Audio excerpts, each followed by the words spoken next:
ផ្លូវការអ៊ីរ៉ង់បានប្រកាសដកខ្លួនចេញពីការប្រកួតបាល់ទាត់ពិភពលោក World Cup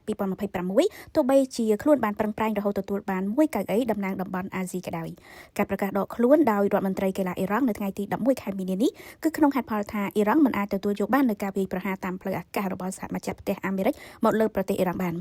បើតាមច្បាប់គឺសហព័ន្ធបាល់ទាត់ពិភពលោក FIFA អាចនៅមានជំរើសរកប្រទេសផ្សេងមកជំនួសកៅអីអ៊ីរ៉ង់ដើម្បីបង្ក្រប់48ប្រទេសសម្រាប់ព្រឹត្តិការណ៍ World Cup ឆ្នាំ2026ប្រទេសដែលអាចជំនួសអ៊ីរ៉ង់គឺគួរតែជាប្រទេសដែលស្ថិតនៅក្រោមសហព័ន្ធបាល់ទាត់អាស៊ី AFC ដែលទទួលបាន8កៅអីនៅ World Cup 2026ដូច្នេះមាន3ជំរើសដើម្បីស្វែងរកមួយប្រទេសមកជំនួសអ៊ីរ៉ង់បានទី1គឺការផ្ដល់ជំរើសឲ្យអ៊ីរ៉ាក់ជាក្រុមបាល់ទាត់ដែលបានបញ្ចប់លេខ3ល្អបំផុតនៅក្នុងពូលក្នុងចំណោម3ពូលគឺ ABC ហើយពេលនេះគឺកំពុងតែរងចាំការប្រកួតអន្តរជាតិតទល់ជាមួយបូឡាវីឬក៏ស៊ូរីណាមបើសិនជាអ៊ីរ៉ាក់អាចជំនួសអ៊ីរ៉ង់នោះគេគឺពុំចាំបាច់ប្រកួតអន្តរជាតិនោះទេជំរើសទី2គឺឲ្យទៅអ៊ីមីរ៉េតអារ៉ាប់រួម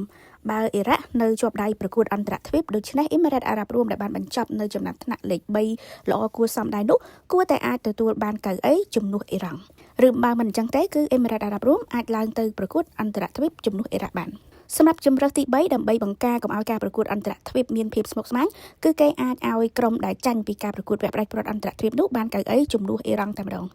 ចា៎ណាមិញដោយសារតែពេលវេលាកាន់តែរំកិលទៅមុខ